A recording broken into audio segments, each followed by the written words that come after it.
Elections act 2017 आज से तकरीबन 4 साल पहले पार्लियामेंट ने मंजूर किया था और उस इलेक्शन एक्ट के जरिए कम से कम 2 ऐसी तब्दीलियां की गई थी इंतखाबी कवानीन में जो बहुत अहम तो थी, लेकिन बहुत कम लोगों को उसका पता चल सका कि वो तब्दीलियां हुई हैं। पहली बात तो यह है कि इंतखाबी अखराजात, जो कि एक बहुत अहम और दिलचस्पी की चीज़ है हमारे पॉलिटिकल फाइनेंस के कॉन्टेक्स्ट में भी, हमारे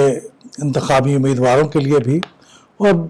इन जनरल उन लोगों के लिए भी जो इंतखाबी अमल में कोई दिलचस्पी रखते हैं। The representation of people's act 1976 के सेक्शन 49 के मुताबिक उस वक्त ये था, ये बड़ा वाज़ेह तौर पे लिखा गया था कि इंतखाबी उम्मीदवार के अलावा किसी और शख्स को इजाज़त नहीं होगी कि वो इंतखाबी अखराजात करे उस इंतखाबी उम्मीदवार के बिहाफ पे। लेकिन अगर कोई शख्स इंतखाबी उम्मीदवार के बिहाफ पे कुछ पैसे खर्च करेगा भी,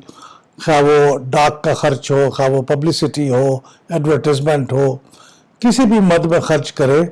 तो यही तस्वर किया जाएगा कि ये पैसे उम्मीदवार ने खुद खर्च किए हैं। सेक्शन 49 की ज़ैली शिक 1 में ये कहा गया है कि no person other than the candidate shall incur any election expenses of such candidate. और अगली बात जो प्रोविजो है वो बहुत अहम है, provided that where any person incurs any election expenses on behalf of each such candidate whether for stationery, postage, telegrams, advertisements, transport और for any other item whatsoever, such expenses shall be deemed to be the election expenses incurred by the candidate himself। यानी वो जो इंतखाबी अखराजात की एक हद मुकर्रर होती है, वो पैसे किसी ने भी खर्च किए हों इंतखाबी अखराजात की उस हद के अंदर शामिल तस्वर किए जाएंगे। तो ये एक हमारे पुराने इंतखाबी कवानीन यानी दी रिप्रेजेंटेशन ऑफ पीपल्स एक्ट 1976 के अंदर ये कहा गया था। लेकिन जो इलेक्शन एक्ट 2017 है उसके अंदर बड़ी सफाई के साथ ये बात मुख्तलिफ कर दी गई है कि अगर ये अखराजात किसी उम्मीदवार की तरफ से किसी भी मद में किए गए हैं तो ये उसकी तरफ से नहीं तस्वर किए जाएंगे। Where any person incurs an election expenses on behalf of a candidate whether for stationery, postage, advertisement, transport और for any other item, such expenses shall be deemed to be the election expenses incurred by the candidate himself. If election expenses of a candidate are disputed, the Commission may conduct an inquiry to ascertain whether the election expenses incurred by any person other than the candidate were incurred with his permission, and if the expenses were incurred without his permission, it would not be deemed to be election expenses on behalf of the candidate।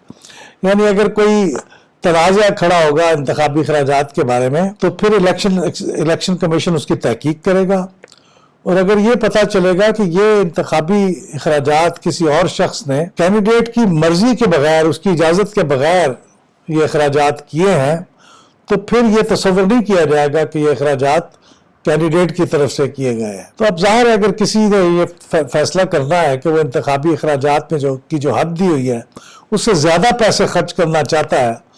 तो ये बहुत आसान है कि वो किसी को कह दे कि वो इंतखाबी अखराजात उससे ज़्यादा कर ले, और जब उससे पूछा जाएगा तो वो कहेगा मैंने तो इसकी इजाज़त नहीं दी। तो ये एक तरीके से एक लूप होल क्रिएट किया गया है, एक ऐसा मौका फराहम कर दिया गया है कैंडिडेट को कि वो इंतखाबी अखराजात की हद से कहीं ज़्यादा पैसे खर्च कर सकते हैं और उनसे कोई पूछने वाला नहीं होगा। अब दूसरी बात जिसका मैं जिक्र करने वाला हूँ वो ये है कि सियासी जमातों को कंट्रीब्यूशन दिया जाता है, उसमें से कुछ ऐसी कंट्रीब्यूशंस की मदात हैं जिसके ऊपर पाबंदी है। मिसाल के तौर से इंतखाबी अखराजात में अगर आप कोई सियासी जमात फॉरेन फंडिंग ले ले तो वो किसी भी फॉर्म में आई हो वो प्रोहिबिटेड तस्वर हो, और उसकी बुनियाद पे फिर बहुत सीरियस कॉन्सिक्वेंसेस हो सकते हैं सियासी जमात के लिए। इसी तरह से हमारे पुराने यानी पॉलिटिकल पार्टीज ऑर्डर 2002 के अंदर ये बड़ा वाज़ेह तौर पे लिखा गया था, एनी कंट्रीब्यूशन मेड डायरेक्टली और indirectly by any foreign government, multinational or domestically incorporated public or private company, firm, trade or professional association shall be prohibited, and the parties may accept contributions and donations only from individuals। यानी ये जो तिजारती इदारे हैं, firms हैं, companies हैं, उनसे पैसे वसूल नहीं कर सकते थे, खा वो मुल्क के अंदर ही وہ کمپنیز بنی ہوئی ہوں, رجسٹرڈ ہوں. لیکن الیکشنز ایکٹ 2017 کے اندر اس شک کو تبدیل کر دیا گیا. یہ میں نے جو شک پڑھی ہے ابھی پولیٹیکل پارٹیز آرڈر کی, یہ اس کا سیکشن 6 ہے. اب اس کو جو تبدیل کر کے الیکشنز ایکٹ 2017 کے اندر اس کا سیکشن 204 ہے, اور اس سیکشن 204 کی ذیلی شک نمبر 3 ہے. وہ یہ کہتی ہے کہ any contribution or donation made directly or indirectly by any foreign source, including any foreign government, multinational or public or private company, firm, trade or professional association or individual shall be prohibited. یہ صرف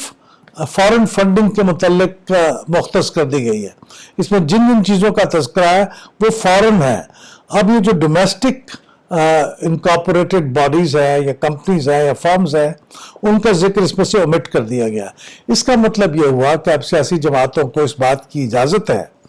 کہ وہ پاکستان کے اندر جو corporate sector ہے, جو کمپنیاں ہیں, جو فرمز ہیں,